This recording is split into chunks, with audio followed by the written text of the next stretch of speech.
The Australian Financial Review. There was a clear winner from the board implosion at WiseTech Global.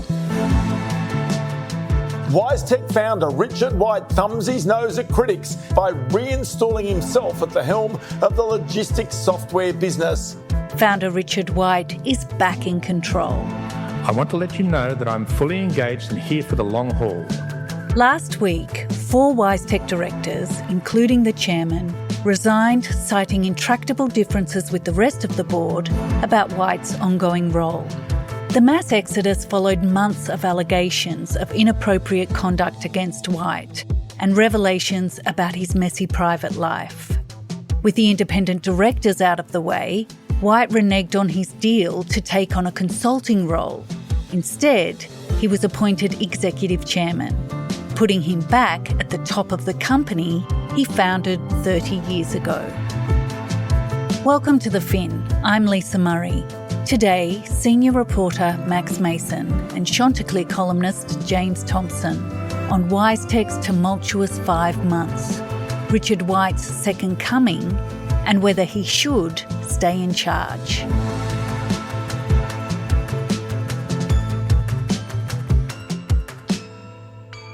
It's Thursday, March 6. Hi, Max. Hi, James. Thanks for coming on the podcast. Good to be here, Lisa. Thanks for having me, Lisa. Max, the last time the Fin covered the WiseTech story, it was October last year. Richard White was a week away from stepping down as chief executive, and he was locked in a messy legal battle with a wellness entrepreneur over a $92,000 furniture bill. Can you give us a brief recap of what happened in that case and explain why it was the trigger for what was to follow? I mean, that feels like 5 years ago now instead of 5 months. But I guess the brief rundown is, I was sitting on my couch at about 8:30 one night, and because I'm really boring, I started looking through the court lists and saw these names, and it was Linda Rogan versus Richard John White. And things sort of kept moving from there. There was a court date to come. We turned up to court with my colleagues Jonathan Shapiro and Jemima White, and we wrote the first story about Miss Rogan's long-running battle with Richard White. She ultimately made the allegation in court, and I quote her, she realised, Richard expected me to enter into a sexual relationship with him to fulfil the promise he would invest in my business. As the relationship progressed, we heard in court that White had used a front company to secretly buy Rogan a $13 million mansion in Vaucluse in Sydney's eastern suburbs. But NASA ultimately found out about that house and demanded that Rogan be turfed out. Mm. The house was sold at a $2 million loss, and Rogan, who was stuck with this furniture bill, sued White. So things started snowballing from there. As I was writing more stories, I was getting messages from women who had or were having similar experiences with Richard White, some who had been getting messages from him and started to feel uncomfortable with approaches that had been made by Richard White, how conversations would turn from giving advice to becoming sexualised in a way that they weren't comfortable with. From there, I knew that Kate McClymont from the Sydney Morning Herald and Nick McKenzie from The Age were also working on separate stories to do with Richard White and WiseTech. Luckily for us, we're all within the one sort of family building here, and sometimes when it's called for, we can all work together and do these big investigations. So Kate McClymont had one piece, Nick had one piece, and I had a piece myself, and we all sort of came together and said, this is a much bigger story if we all come together.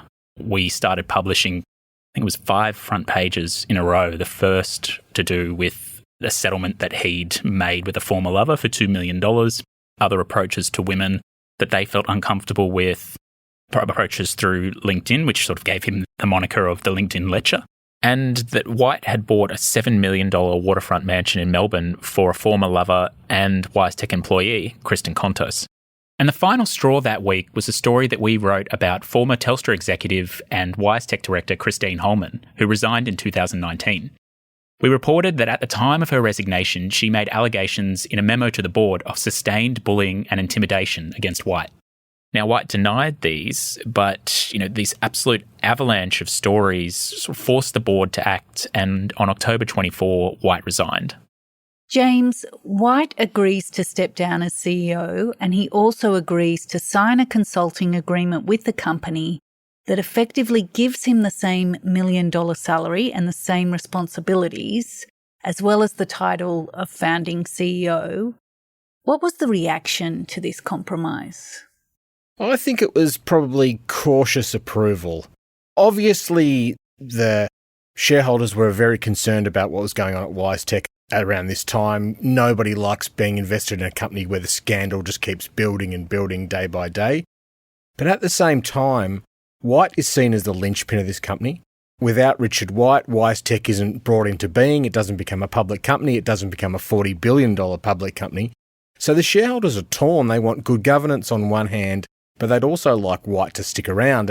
And that is what this settlement allowed them to do. You had White in charge of business development and product development, unquestionably the two most important things inside WiseTech. But then you also had some extra guardrails. So the board agreed to move White to this role of founding CEO and founder, and then they put in place a board governance review, got two law firms in to look at how the governance of the place was operating, what could be done, what needed to change. So there was an obvious problem with the settlement in that you would have a potential power struggle between White in this role as founder and founding CEO, and then an actual CEO doing that job. Who would the board defer to? Who would have power? Who would have influence? So that was a potential conflict, but it was a conflict for another day. Shareholders were relatively happy with this uneasy settlement.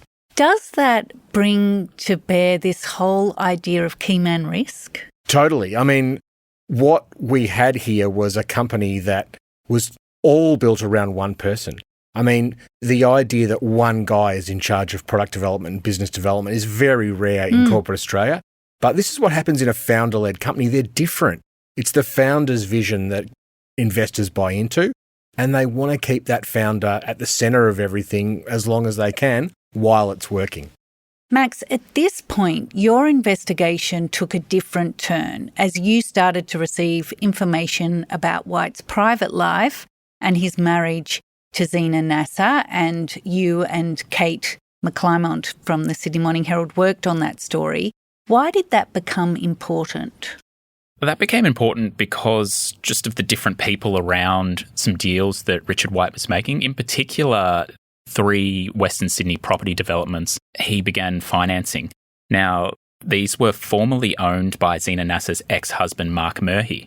Mark Murphy had fled the country a few years earlier with $80 million in corporate debts and had actually been the suspect of a firebombing investigation in the early 2000s. Importantly to say that that was inconclusive, but we started digging into these property deals in Western Sydney, particularly one in Fairfield, which Mark Murphy sold to an associate for $5 million less than what he'd bought it for years earlier. And I don't know about you, Lisa, but I've never seen the Sydney property market go down by go backwards. 5 million. Yeah, exactly. So this sort of raised our antennas a little bit. And, when we started going through documents and we found White refinanced these deals, and liquidator reports were telling us this deal between Mark Murphy and his associate was potentially an uncommercial transaction. So there was already sort of some strange suspicions around the deal.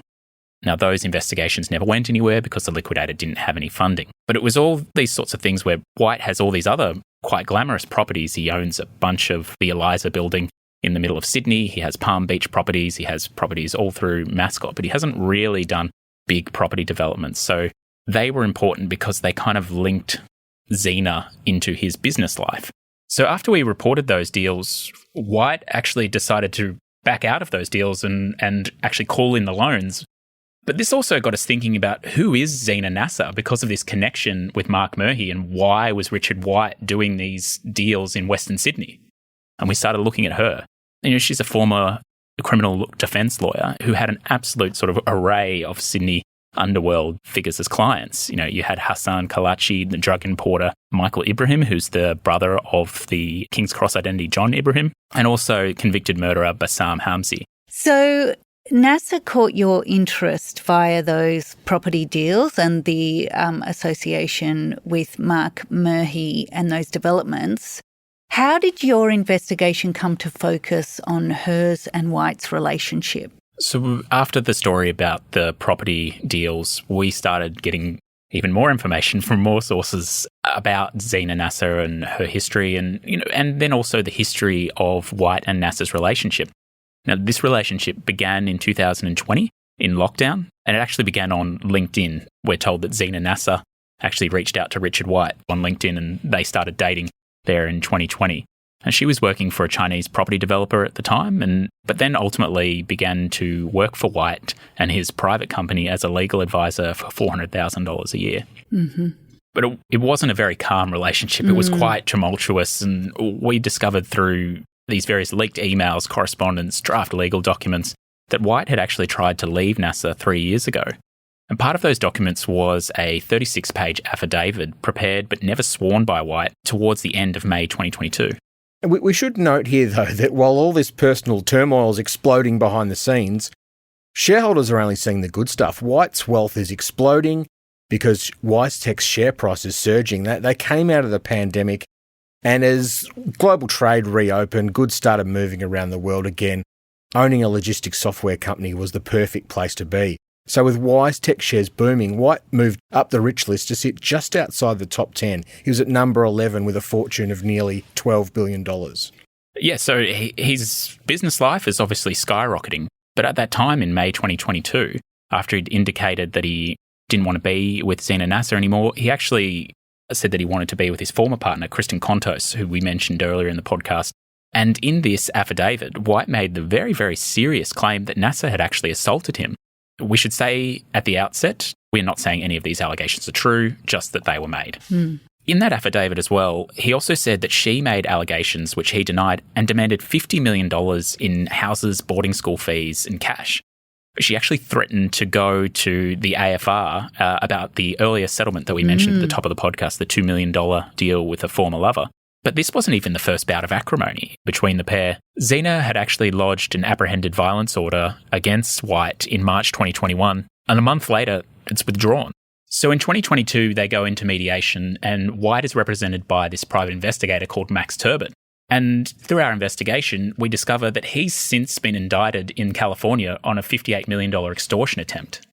And then Zena's represented by these quite colourful Sydney property developers, Joe and Andy Nahas, who for a brief period of time had actually employed former New South Wales Deputy Premier John Barilaro as an executive director at their company Coronation Property after he left politics in 2021. But then this whole mediation happens and nothing happens. And fast forward, and the pair actually got married in Texas last year, and they picked up a baby daughter that they had via surrogacy. 3 months later, they're renewing their vows at Palm Beach, and her friends are photographed with the sort of Hermes and Dior bags. And what's really strange about this scenario is that White's friends, from what we're told by our sources, were really noticeably absent. So his whole origin story of the tech nerd made good coming from his garage in Bexley, none of those people are there anymore, and that's quite strange. So when does the turmoil in White's private life become a real problem for the WiseTech board again? So after that week when White stepped down, part of him stepping down was that the board announced a review into his conduct and a bunch of the allegations that we had raised in the reporting. Fast forward to a month later, we've got some preliminary findings of that board review that actually cleared White of any wrongdoing. We move forward a couple of more months, and I believe it's February 10, we publish a story about a WiseTech employee and a WiseTech contractor who made allegations of inappropriate conduct against White. This was very, very significant because these two women raised the stakes because they were complaining not just to White, but they were complaining to WiseTech. And there was a separate woman, a former WiseTech employee, Carolyn Heidemann, who sued White in the federal court, his private company, and Zena NASA. Heidemann alleged that White provided her with financial support for an ongoing sexual relationship. Importantly, White denies the allegations, but this is people inside the company now, and that's put more pressure on the board. We also found as part of this reporting that a consulting contract that had been announced when he resigned to sort of ease investor concern that they'd lose the genius who built this company, White still hadn't signed it. And so this was 3 or 4 months later. Yeah, exactly. So within part of that reporting as well, we found out that Zena NASA had become a key beneficiary of White's will. So Richard White, through his corporate vehicle, owns 37% of the company. He's the largest shareholder. Should he pass away as the main beneficiary of his will now, Zena Nasser stands to become potentially the largest shareholder in the company. Adding on top of that was Zena Nasser's sister and stockbroker Charlie Aiken were now executors of that will. So the allegations and the unsigned consulting agreement put more and more pressure on the board. They actually got a letter from the ASX compliance team and they put shares in a trading halt on February 20 while they went into crisis talks about what to do about the whole situation. It's important to understand here how this board is made up. So there's White, there's his co-founder and longtime friend Marie Isaacs. There's a guy called Charles Gibbon, who's a longtime backer of White and WiseTech, and one of the company's biggest shareholders. He's been there on the board for a long time. And then we've got these 4 independent directors. They're led by a guy called Richard Damery, who's the non-executive chairman of the company. He's a corporate lawyer by trade. He's lectured on corporate governance at Monash University, used to work at Woolworths, clearly a guy who knows what he's doing. Now, back in October when the board announced that White was stepping down from that CEO role, they announced this board review. They were all still publicly quite friendly, and Richard Damery was clearly supportive of White. They even got some preliminary findings from that law firm review in November, which cleared White of any wrongdoing. So when Damery goes to the investor day for WiseTech in December, he's actually quite supportive of White and gives him a lot of credit for building WiseTech.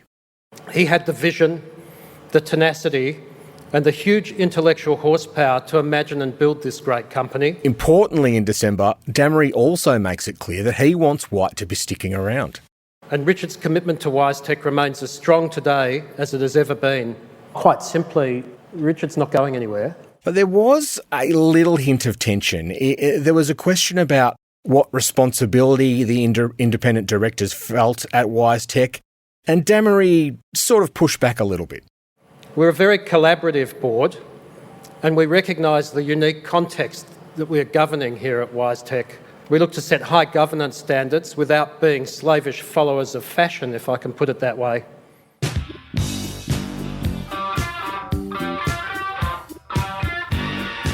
So that's in December. As Max said, by the time we get to February, the board is in crisis talks and ultimately the tension is too much. On one side, you've got 4 independent directors who want to do the right thing in terms of governance. And on the other side, you've got a very powerful founder of this company, the largest shareholder with 37%, and the man who really is WiseTech. And as we saw last week, something had to give.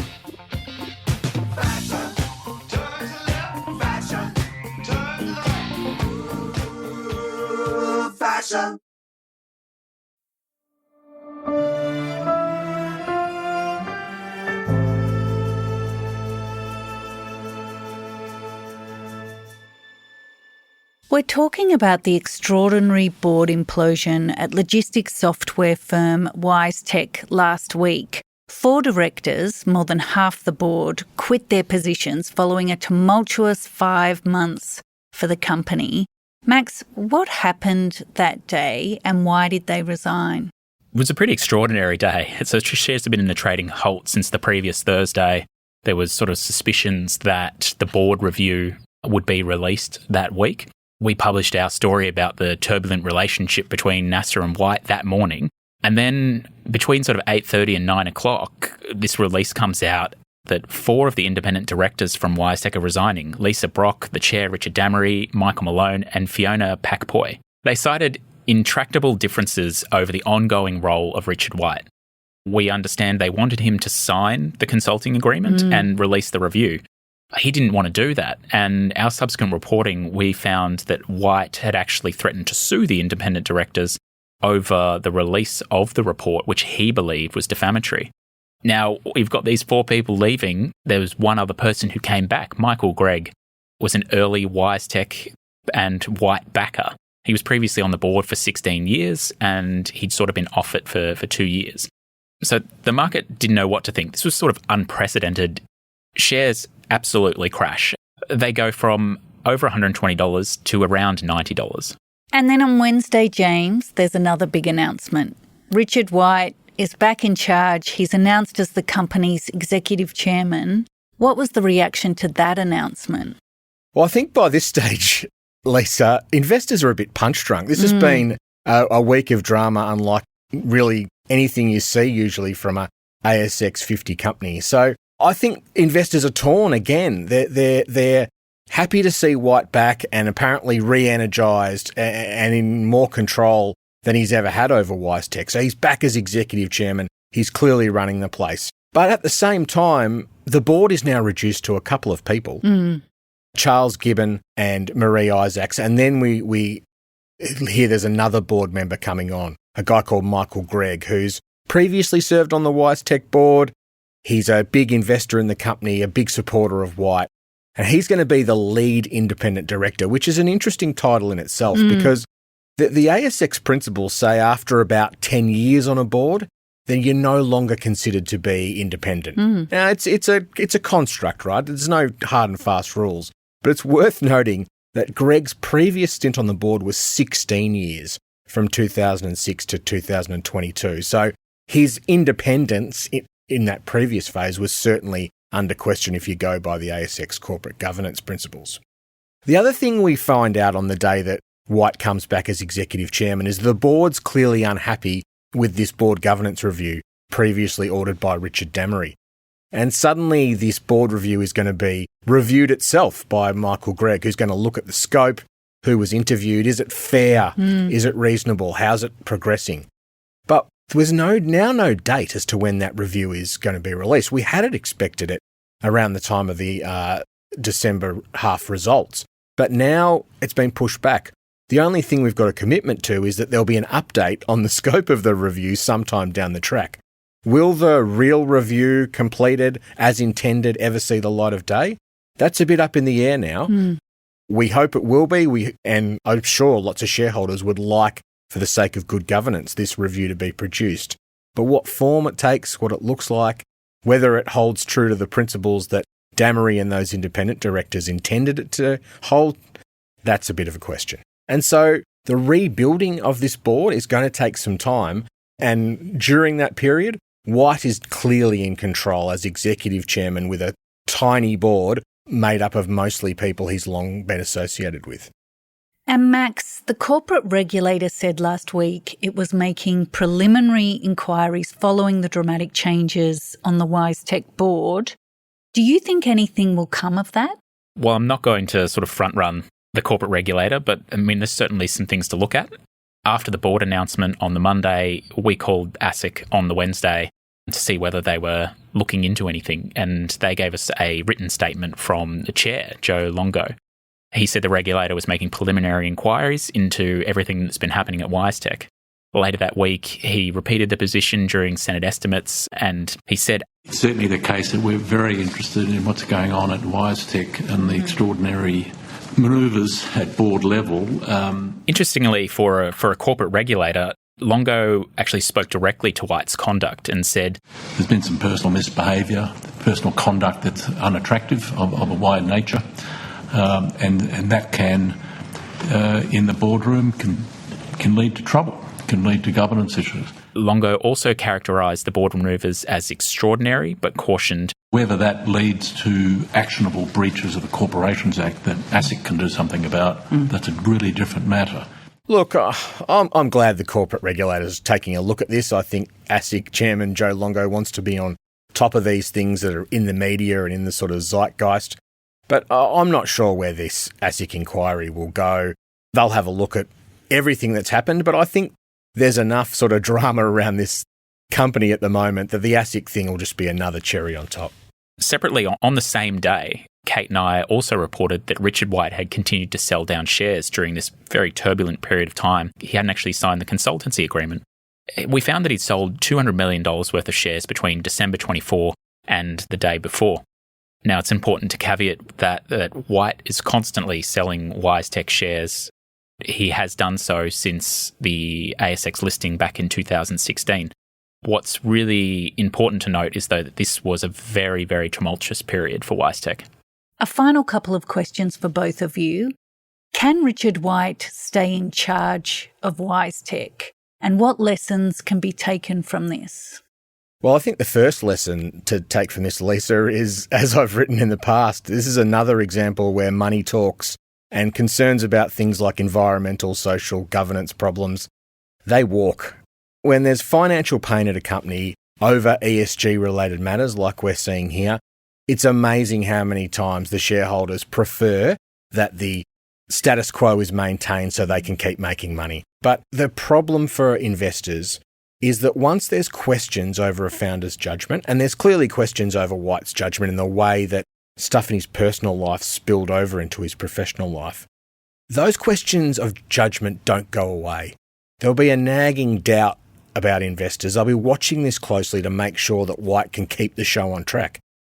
I think, Lisa, we need to put this into the context of the broader world, not just in WiseTech. So White was forced out in October. The following month, Donald Trump, now a convicted felon, is re-elected to the US presidency. And ever since, and particularly since his inauguration in January, there's been this anti-woke, anti-ESG movement that has been ploughing over what were once considered normal business standards.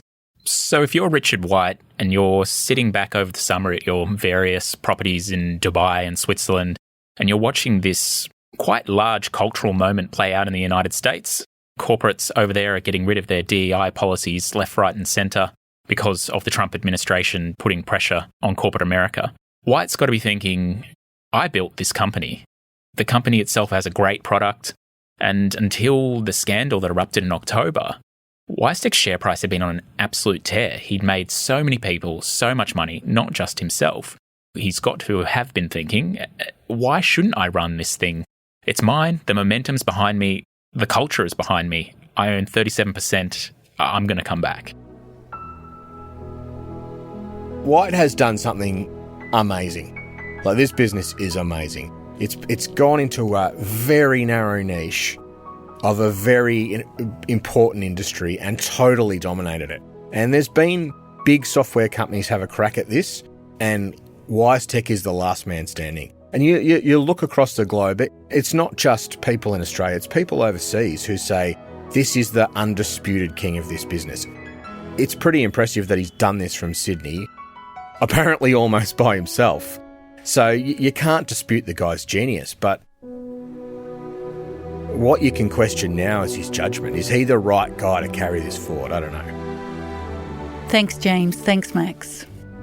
Thanks for having me, Lisa. No worries. Thank you very much.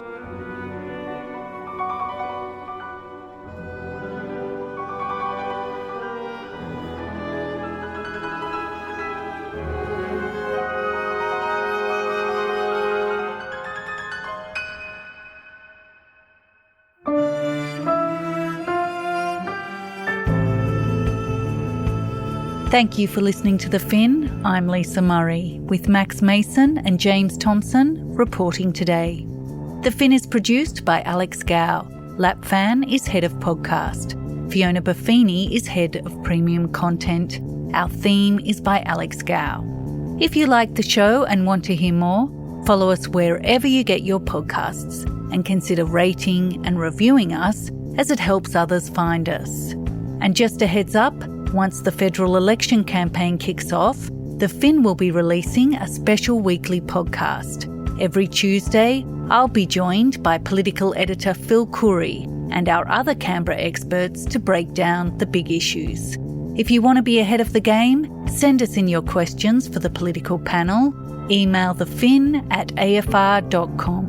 For more stories about markets, business and power, subscribe to the Financial Review at afr.com/subscribe. See you next week.